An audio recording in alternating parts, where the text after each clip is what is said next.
Yes, no, not given, true, false, not given. So till date we have dealt with yes and no, true and false. In our school days we had these question types coming up. But what is this not given and how is it different from no or false?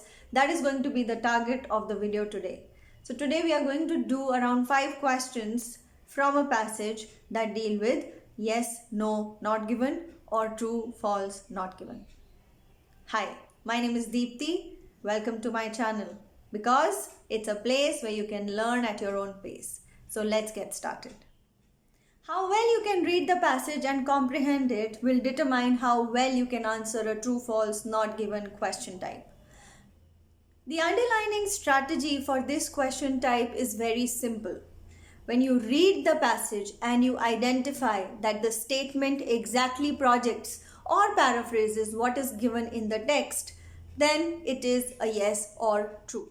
If you feel there is some kind of contradiction between what you read in the passage and what is given in the statement, then you should go for false or no. If you cannot identify the statement from the passage, as in there is no information about the statement given in the passage, or it is very difficult to determine it from the passage, in that case we should go for not given. Let us look at a sample here that identifies how a yes no not given or a true false not given question type would look like.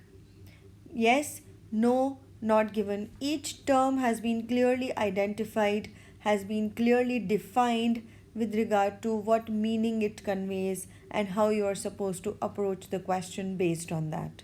Each question given here is an independent sentence. They are not interrelated.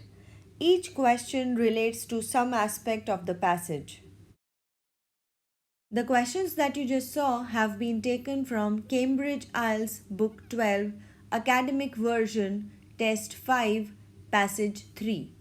This is the passage from where the questions have been taken. Please feel free to pause the forthcoming slides so that you can read the passage at a comfortable pace and understand the meaning of the passage. Please note that as a beginner, we need to understand the context, we need to understand the main idea, and we need to understand the passage properly before we start answering the questions.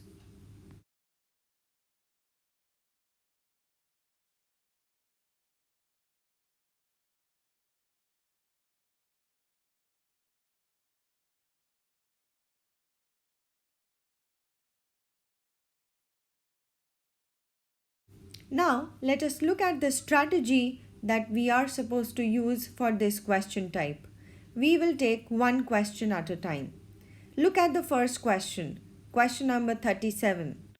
It is difficult to attract students onto courses that do not focus on a career. Now, when you go back to the passage, you understand that the main idea of the passage is to identify how certain courses can be used or misused by students who opt for them. However, nowhere has it been talked about how students get focused on a career-based course or what is done to attract students. So, we cannot identify this piece of information given in question number 37 from the passage, and that is why we will choose not given for the same. Let us move to question number 38. The statement says, the arson for profit course would be useful for people intending to set fire to buildings. Now, let us move back to the passage. The statement given in question 38 has been paraphrased in paragraph B, fourth line. But won't this also be the perfect course for prospective arsonists to sign up for? Now, when you look at question number 38, it says the course would be useful for people intending to set fire, and people who intend to set fire are known as arsonists, and that is how we can come to a conclusion that this statement is true because the passage exactly talks about it. Now, if you knew the meaning of the word arsonist, it would be very easy for you to do this question. If you don't know the meaning of this word, it would take you some time, but based on the context of the paragraph, you will be able to identify the answer still. Let's move to the next question, 39. This is slightly complicated, so maybe you want to pay a little more attention to the explanation. The question states, fire science courses are too academic to help people to be good at the job of firefighting. You need to focus on para A and B to get answer to this question. Look at para A, second last line. Any undergraduates who have met the academic requirements can sign up for the course in our program in fire science. In question number 39, the statement said the fire science courses are too academic. And here it is saying that somebody who has taken care of his academic requirements can sign up. So these two sentences are contradicting each other. Now look at the first three statements of para B. They clearly contradict the last part of the question. The last part of question 39 says, courses are too academic to help people to be good at the job of firefighting. And the first three statements of para B state that the course will actually make you very good at firefighting.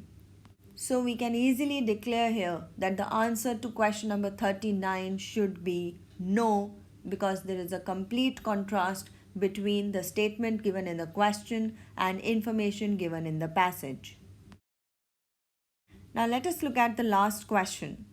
The writer's fire science students provided a detailed definition of the purpose of their studies. The word detailed is the key word in this question. This statement is clearly contradicted in para F, fourth line.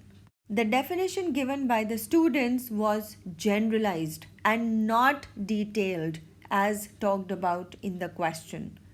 So based on the parameters of yes, no, not given question types, we can clearly state that the answer to this question should be no.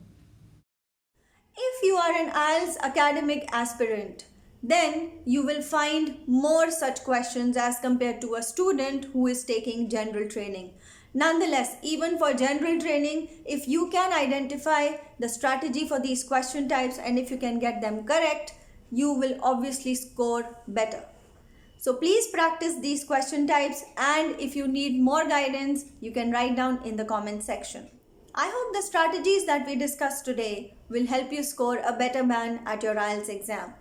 If you want to stay connected with me and keep watching my videos, please like, share and subscribe to my channel.